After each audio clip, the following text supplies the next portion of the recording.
తాకట్టులో ఉన్న బంగారాన్ని విడిపించి ఆ రోజు ఆన్లైన్ రేటుకే మేము కొంటాం. Sharma gold company.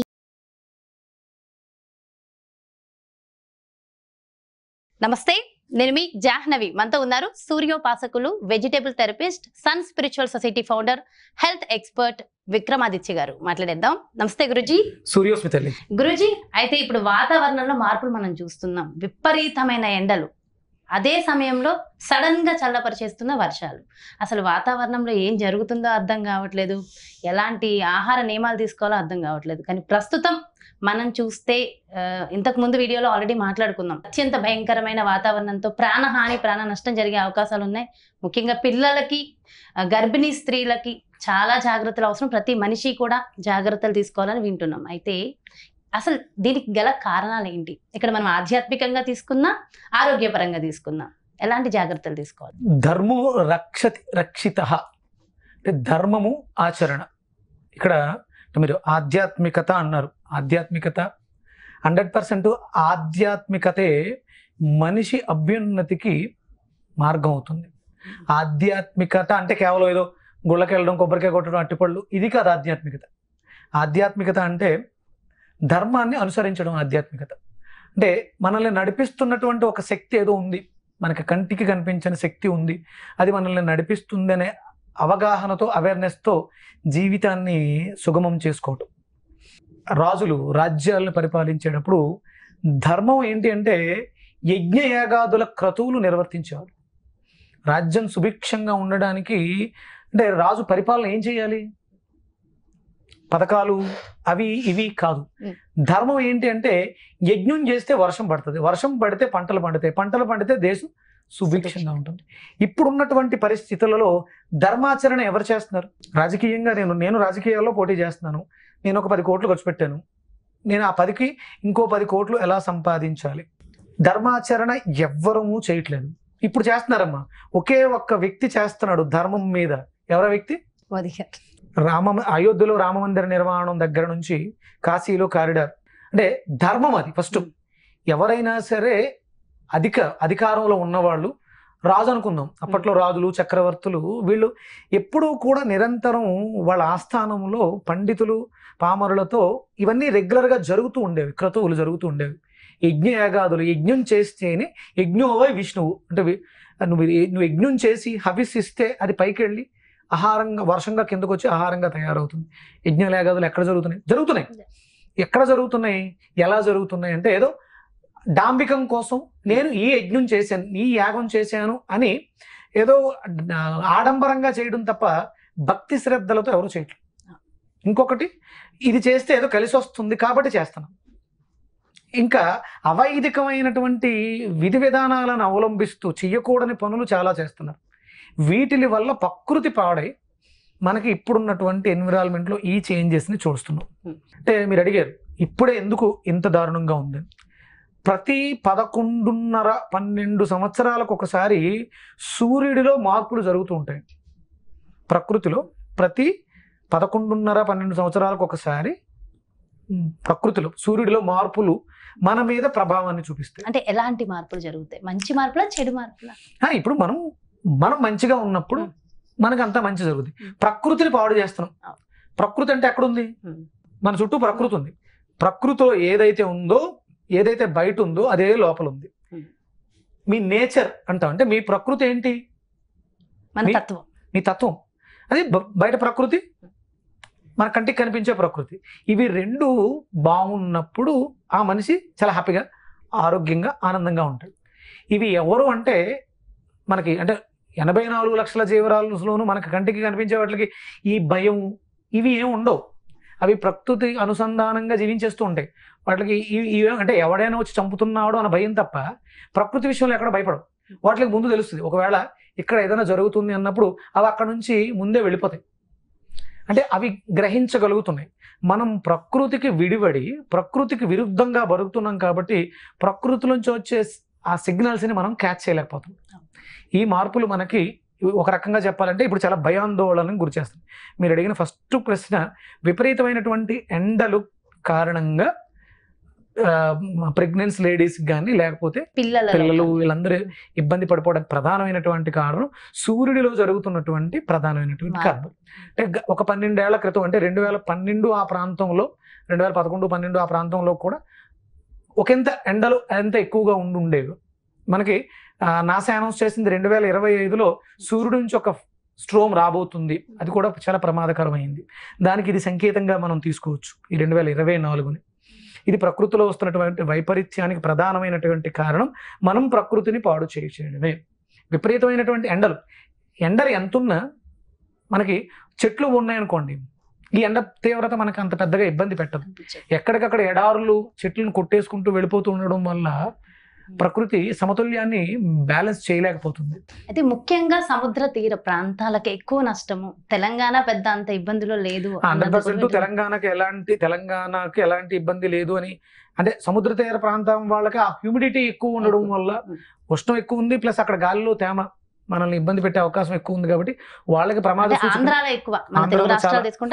ఆంధ్ర, నెల్లూరు ఈ ప్రాంతాలు సముద్ర తీర ప్రాంతాలన్నిటికీ కూడా ఈ హ్యూమిడిటీ ఎక్కువగా ఉండే అవకాశం ఉంది. కాబట్టి చాలా జాగ్రత్త. అంటే మోడీ గారు ఇంతటి ఎలక్షన్ల అడావుల్లో కూడా దీనికి సంబంధించి మీరు ఇమీడియట్ గా అలర్ట్ అవ్వండి అని చెప్పేసి ఆ వైద్య అధికారులని హాస్పిటల్స్ ని ప్రిపేర్ చేయటం, రాబోయే ప్రమాదాన్ని ముందుగానే గుర్తించి వాళ్ళని అంటే ఆదుకోవడానికి ఏమేం కావాలి ఇవన్నీ చెయ్యండి అంటూ, అలాగే జనాలలో అవగాహన ఏ రకంగా తీసుకురావాలి.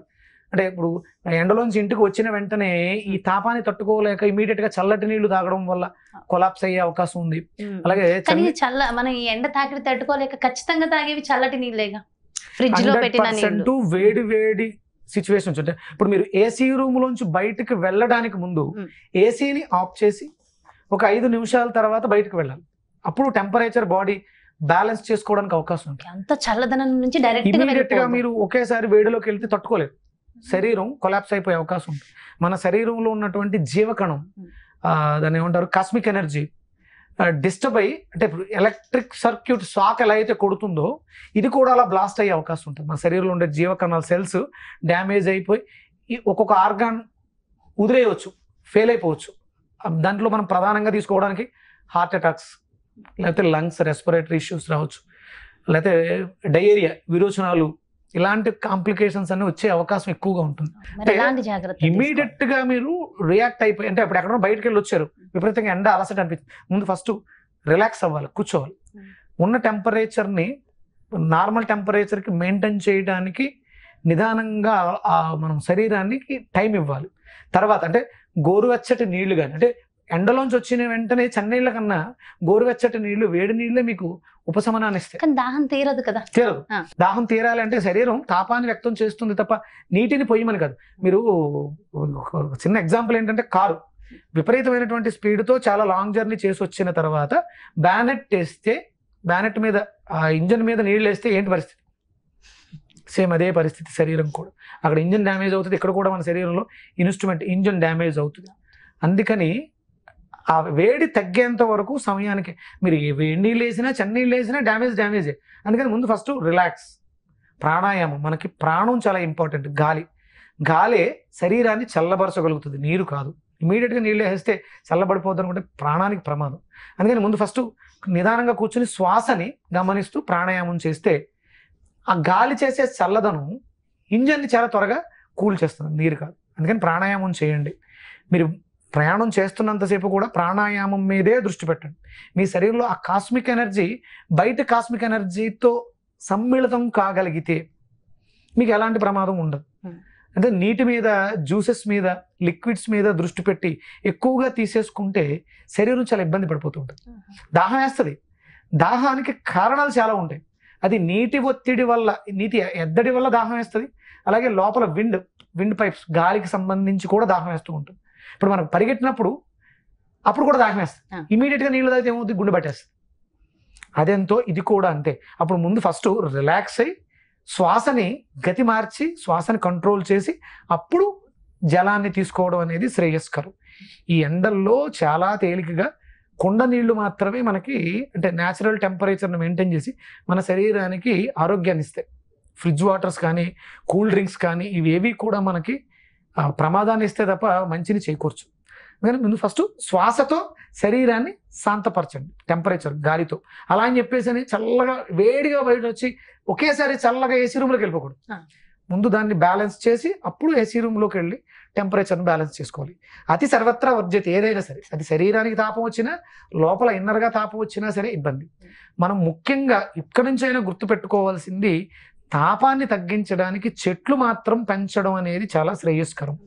వృక్షాలని పెంచాలి, కొట్టేస్తున్నాం విపరీతంగా. పూర్వం ప్రతి ఇంట్లోనూ టెంపరేచర్ మెయింటెనెన్స్ ఎలా జరిగేది? చెక్క వస్తువులు ఎక్కువ ఉండేది. అల్మరాలు కానీ, గుమ్మాలు కానీ, కిటికీలు కానీ ఇవన్నీ కూడా చెక్కవి, కుర్చీలతో సహా. ఆ చెక్క ఏం చేస్తుంది?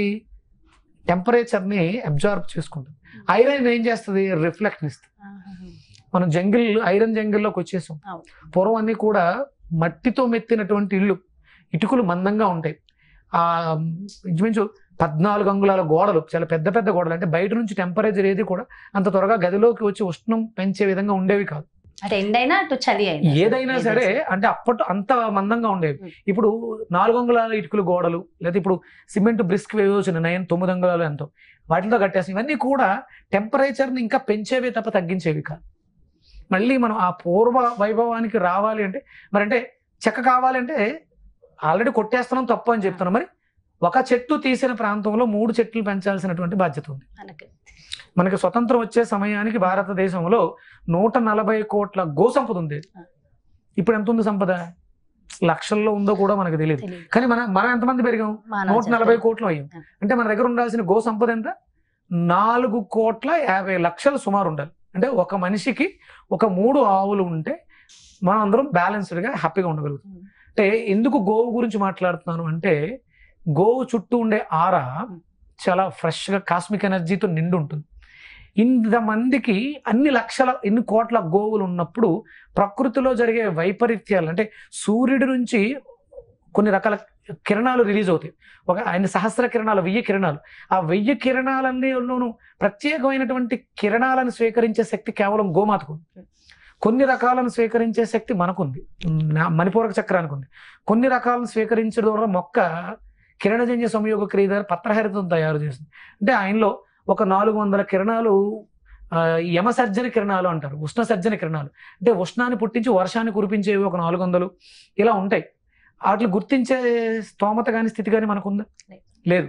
అంటే గోవుల్ని పెంచగలిగితే, చెట్లను పెంచగలిగితే, మనం ఎక్కడికక్కడ ఆకాశ హర్యానాల కింద బిల్డింగ్స్ నిర్మించుకుంటూ వెళ్ళిపోతున్నాం. ప్రకృతి మీద ఎక్కడ దృష్టి పెట్టట్లేదు. కాబట్టి ఈ ప్రకృతి వైపరీత్యాలు వస్తున్నాయి. దీని అంతటికీ ప్రధానమైనటువంటి కారణం మనం చేసేటువంటి సూర్య అపచారాలు. ఇందులో ప్రధానంగా ఆదివారం మాంసాహారం స్వీకరించడం. అదేంటి మాంసాహారం స్వీకరించడం? పాపం ఎందుకు అవుతుంది? గురూజీ, సందర్భంగా ఒక ప్రశ్న అడుగుతాను. అదేంటంటే, రాముణ్ణి మనం దేవుడిగా పూజిస్తాం, ఆయన దేవుడు. మరి రాముడే నాన్ వెజ్ తిన్నప్పుడు మరి మనం ఎందుకు నాన్ వెజ్ తినకూడదు? మీరు బాగా గమనించండి. ఆదివారం మాంసాహారం తప్పు. మనకు శాస్త్రం ఏం చెప్పిందంటే, ఇప్పుడు క్షత్రియులు యుద్ధం చేయాలి, వాళ్ళు బలంగా ఉండాలి. వాళ్ళ మనస్సు ఎలా ఉండాలంటే, సత్వగుంగా పూన్లే శత్రువే కదా విడిచిపెట్టేద్దాం అనేలా ఉండకూడదు. వాళ్ళు రాజస గుణంతో అవతల వాడు శత్రువు కాడు, అవసరమైతే వాడి ప్రాణాన్ని కూడా తీయాలి. రాముల వారు రావణాసురుణ్ణి వధించడానికి చాలా ఇబ్బంది పడ్డారు. ఆయన యుద్ధం చేయలేక, ఆయన దగ్గర అస్త్రాలు లేక కాదు, ఆయన చింతాక్రాంతుడై ఉన్నాడు. బ్రహ్మహత్యా పాతకం చుట్టుకుంటుందేమో అని చిన్న ఆలోచనతో ఆయన శ్రీరామచంద్రుడు. అంటే ఇప్పటికీ కూడా మనం ఆయన గురించి మాట్లాడుకుంటున్నాం. కాబట్టి అంటే ఎందుకు మాట్లాడుకుంటున్నాం అంటే, ఆయనకు ఉన్నటువంటి మనస్తత్వానికి తగ్గట్టు. అంటే ఇప్పుడు అక్కడ నాకంత శాస్త్ర పరిజ్ఞానం లేదు. మన చాగంటి కోటేశ్వరరావు గారు, లేకపోతే గరికపాటి గారు, వీళ్ళ చెప్పిన ప్రవచనాల ద్వారా విన్నది తిన్నారు అని కొంతమంది వాదిస్తున్నారు. ఆయన తినుండకపోవచ్చు అని కొంతమంది మాట్లాడుతున్నారు. తినడం తినకపోవడం పక్కన పెడితే, రాజరిక వ్యవస్థలో ఉన్న వాళ్ళందరూ కూడా మాంసాహారం తినొచ్చు. యుద్ధం చెయ్యాలి కాబట్టి, అవసరం కాబట్టి. అంటే వాళ్ళు వేటకు కూడా వెళ్ళేవారు, వేటాడి తెచ్చిన జంతువు యొక్క మాంసాన్ని తినేవారు, తినొచ్చు. కానీ శాస్త్రం ఏం చెప్పిందంటే, నువ్వు ఏ ధర్మంలో ఉన్నా సరే ఆదివారం మాత్రం ఎవ్వరు ఏ ధర్మంలో ఉన్నా సరే తినడానికి నిషిద్ధం. సో ఆదివారం ఖచ్చితంగా నిషిద్ధం, కానీ ఆదివారమే మనం ఖచ్చితంగా ఇక్కడ నిషిద్ధం తినకూడదు అనేది ఎంత గట్టిగా చెప్తున్నామో, దాన్ని వధించడం వల్ల, అంటే ఆదివారానికి ఉన్నటువంటి స్పెషల్ ప్రత్యేకత ఏంటి అంటే, ఆ రోజు ఏది చేసినా దాని ఫలితం విశేషంగా ఉంటుంది. పుణ్యం చేస్తే 10ంతల ఫలితం వస్తుంది. ఒక జీవి మరణానికి కారణమైతే అది కూడా 10ంతల ప్రారంధాన్ని ఇస్తుంది కదా. అందుకని అంటే శనివారం దాన్ని వధించి ఆ మాంసాన్ని ఆదివారం తినొచ్చా? అసలు ఆదివారం తినడం నిషిద్ధం. తినడానికి పూర్వం ఆదివారమే ఎక్కువ వదలు జరుగుతున్నాయి. ఈ వదలు ఎక్కువ జరగడం వల్ల ఆ ప్రభావం మన ఎన్విరాన్మెంట్ మీద, ప్రకృతిలో దాని ప్రభావం మన మీద అధికంగా పడుతుంది. కాబట్టి మనం ఇబ్బంది పడిపోతున్నాం. మనగా ఏ జీవి కూడా తన ప్రాణాన్ని త్యాగం చేసేటప్పుడు ఆనందంగా చేయదు, బాధతో, దుఃఖిస్తూ, భయంతో చేస్తుంది. ఆ బాధ, దుఃఖం, భయం తన శరీరంలో కణజాలాల్లోకి వెళ్ళిపోయి లివర్లో స్టోర్ అయి ఉంటుంది. ఆ మాంసాన్ని తినడం ద్వారా అది మనం తిన్న ఆహారం మన మనసు అవుతుంది. అందుకని ఆదివారం తింటే మామూలుగా మానసిక స్థితి బాగాలేని వాళ్ళకి ఇది 10ంతల ఫలితాన్ని ఇచ్చి యాంగ్జైటీ, డిప్రెషను, సూసైడ్ టెండెన్సీకి దారి తీస్తుంది. మన శరీరంలో బ్రెయిన్లో మనకి డోపమైన్ అని చెప్పేసి ఒక ఎంజైమ్ రిలీజ్ అవుతుంది. అది మన ఆనందానికి కారణం అవుతుంది. మాంసాహారాన్ని అధికంగా తీసుకునే వాళ్ళకి, ఆదివారం విశేషంగా తీసుకునే వాళ్ళకి దీని సాంద్రత తగ్గిపోవడం ద్వారా వాళ్ళ జీవితాల్లో యాంగ్జైటీ, డిప్రెషన్ ఇలాంటివన్నీ పెరిగిపోతుంది. అయితే చివరిగా ఈ వాతావరణానికి సంబంధించి చక్కగా మనం మళ్ళీ ప్రశాంతంగా ఈ 2 నెలలు గడిచిపోవాలి అంటే మీరు ఇచ్చే సలహాలు, సూచనలు? శుభ్రంగా ఎండ నుంచి తట్టుకోవాలంటే మన శరీరానికి తేమని మెయింటైన్ చేసే శక్తిని పెంచుకోవాలి. దానికి మనకి బెండకాయ నీళ్ళమ్మ, బెండకాయల్ని నైట్ కట్ చేసి 1 లీటర్ నీళ్ళలో వేసేసి చిన్న చిన్న ముక్కల కింద కట్ చేసి డిప్ చేసేస్తే మార్నింగ్కి అది ఫెర్మెంటేషన్ అవుతుంది, మంచి జిగురుగా తయారవుతుంది. ముక్కల్ని తీసేసి ఆ నీటిని తీసుకోవడం ద్వారా అందరూ హ్యాపీగా, చిన్న పిల్లలతో సహా అందరూ తీసుకోవచ్చు. అది ఎలాంటి హానికరము కాదు. శుభ్రంగా బెండకాయలని ఉప్పు నీళ్లతో కానీ వెనిగర్తో కానీ కడిగి, ఎందుకంటే స్ప్రేలు చేస్తున్నారనే భయం ఉంది. ఇంకొకటి చాలా మందికి ఉన్న అపోహ, పచ్చి కాయగూరల జ్యూసులుగా తీసుకున్న లేకపోతే అట్లా రాగా తీసుకుంటే కిడ్నీలో స్టోన్స్ ఫామ్ అవుతాయి అని ఒక అపోహను ఒకటి క్రియేట్ చేస్తున్నారు. సృష్టిలో ఒక మనిషి తప్ప ఏ జీవి కూడా వండుకుని తినదు. ఓకే, మీకు వండటం మీద అపోహ ఉంటే ఇప్పుడున్న టెంపరేచర్ ఎంతమ్మా? 45 డిగ్రీలు. ఒక బెండ చెట్టుకు ఉన్నటువంటి బెండకాయ ఎన్ని డిగ్రీలకు కుక్ అవుతుంది? కట్ చేయడానికి ముందు 40 డిగ్రీలలో కుక్ అయిపోతుంది. ఆల్రెడీ ఆయన కుక్ చేసేస్తున్నాడు. సన్ రశ్మితో, సూర్యరశ్మితో అది కుక్ అవుతుంది ఆల్రెడీ. 42 డిగ్రీల దగ్గర ఒక కట్ చేసినటువంటి బెండకాయని పెడితే ఏమవుతుంది? పొయ్యి మీద కాలుతుంది కదా, ఉడుకుతుంది కదా, సమ్ ఏదో ప్రాసెస్ జరుగుతుంది. ఆ ప్రాసెస్ మన కోసం సూర్యుడు పచ్చ పదార్థాలని వంట చేసి ఇస్తున్నాడు. మనం పచ్చిగా తీసుకోవట్లేదు. 40 డిగ్రీలో 35 డిగ్రీలోనూ అది కుక్ చేయబడింది. దాన్ని కొంచెం కడిగి మళ్ళీ మనం జ్యూస్గా చేసుకుని తీసుకుంటాం. సూర్యనారాయణమూర్తి మనకు అంతటి వెసులుబాటునిచ్చాడు. కాబట్టి భయపడాల్సిన అవసరం లేదు. కిడ్నీలో స్టోన్స్ ఫామ్ అవుతాయి పచ్చివి తీసుకుంటే, జ్యూసులు తీసుకుంటే. ఇప్పుడు ఇంతకు ముందు కూడా కిడ్నీలో స్టోన్స్ వచ్చినాయి. ఒక 10 ఏళ్ల క్రితం ఈ వెజిటేబుల్ థెరపీ, బుడుగు ముడికాయ జ్యూస్ లేకముందు కూడా కిడ్నీలో స్టోన్స్ ఉన్నాయి, గాల్ బ్లాడర్లో స్టోన్స్ ఉన్నాయి. మరి వాటికి రీజన్ ఏంటి? సో మెనీ కారణాలు చెప్తారు. దీనికి రీజన్ అంటే ఎవరు ఏమీ చెప్పరు. కానీ ఇప్పుడు జ్యూసెస్ ఎక్కువ తాగుతున్నారు కాబట్టి దీని మీద ఫోకస్ చేసి బుడుగు ముడికాయ ఎక్కువ రోజులు తాగితే కిడ్నీలో స్టోన్స్ వస్తాయి, ఏమీ రావు. మీరు పదార్థాన్ని తత్వాన్ని బట్టి కలిపితే కాంబినేషన్స్, మీకు పొట్లకాయ పాలతో జ్యూస్ చేస్తే, పొట్లకాయ పాలు కలపమని ఎవరు చెప్పాడు? కర్రీ చేస్తాం కానీ మీరు నార్మల్గా అంటే కుక్ చేసినప్పుడు వేరు, కుక్ చేయనప్పుడు ఇలా కలపకూడదు. పాల పదార్థం, పాలు సర్ఫేస్ టెన్స్ సాంద్రత తక్కువగా ఉంటాయి. లేకపోతే పాలకూర ఇలా కలపకూడదు.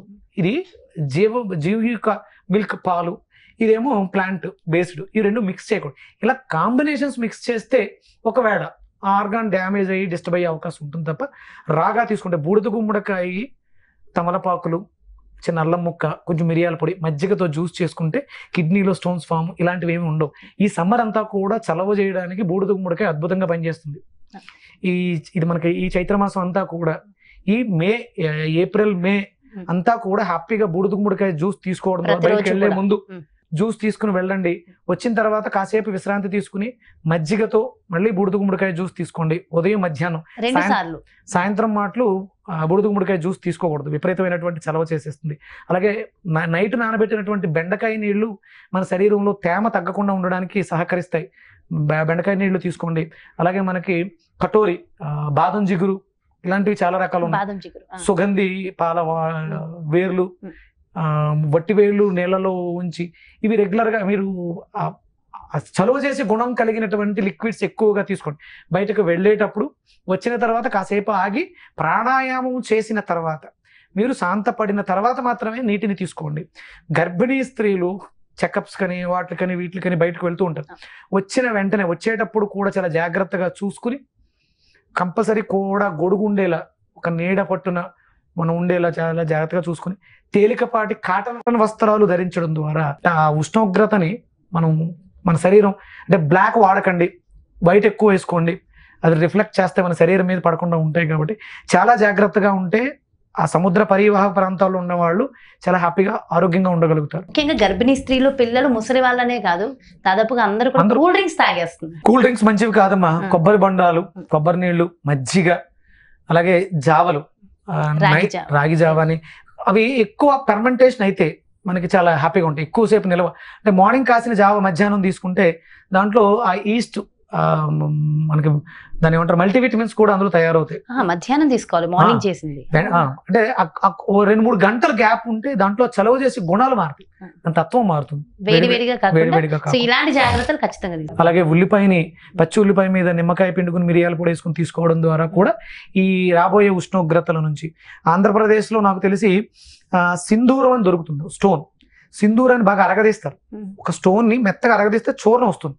దాన్ని జీలకర్ర పౌడర్తో మేళవించి తీసుకుంటారు, ఎండలు రావడానికి ముందు లోపల తీసుకుంటారు. అలా తీసుకుంటే అసలు బయట ఉష్ణోగ్రత శరీరానికి తెలియదు అంటారు. సింధూరం రాళ్ళు అవి, స్టోన్. ఎంత ఒక తులం, పెద్దవాళ్ళకైతే 1 తులం, చిన్నవాళ్ళకైతే 1/2 తులం తీసుకుంటారు. తులం అంటే 10 గ్రాములు, 5 గ్రాములు లెక్కను తీసుకుంటారు.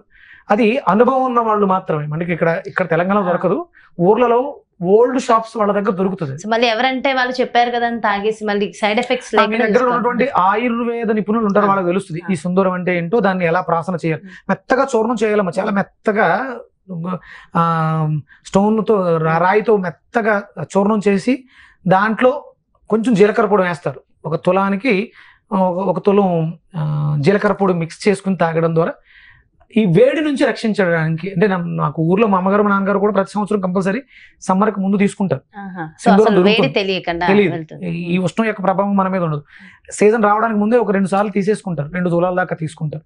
ఈ సింధూరం ఇలాంటి క్రియలు చేసుకోవడం ద్వారా ఈ సమ్మర్ లో మనం రాబోతున్నటువంటి పరిస్థితుల నుంచి బయటపడడానికి అవకాశం ఉంటుంది. చాలా చాలా చాలా డీటెయిల్డ్ ఇన్ఫర్మేషన్, కంప్లీట్ గా నాలెడ్జ్. ఈ ఎండాకాలంలో ఆ ఎండ నుంచి మనం చల్లదనాన్ని పొందే అద్భుతమైన సలహాలు, సూచనలు ఎంతో చక్కగా ఎక్స్ప్లెయిన్ చేశారు గురువు గారు. Thank you so much. So చూసారు కదండి, ఇంత ఎండ తాకిడి మనకు ఉన్నప్పటికీ ఆ ఎండ వేడి, ఆ తాకిడి మనకు తెలియకుండా మనం ఎలాంటి ఆహార నియమాలు తీసుకోవాలి, ఎలాంటి జాగ్రత్తలు తీసుకోవాలి, అదేవిధంగా వాతావరణంలో వచ్చినటువంటి మార్పులకు గల కారణాలు ఏంటి, మనం చేస్తున్న తప్పులేంటి, ఒప్పులేంటి, ఎంతో చక్కటి డీటెయిల్డ్ ఇన్ఫర్మేషన్ గురూజీ అందించారు కదా. మరో ప్రత్యేకమైన కార్యక్రమంతో మళ్ళీ మీ ముందుకు వచ్చేస్తాను. నమస్తే. సుమన్ టీవీలో మీ పర్సనల్ అండ్ బిజినెస్ ప్రమోషన్స్ కోసం కింది నెంబర్కి కాంటాక్ట్ చేయండి.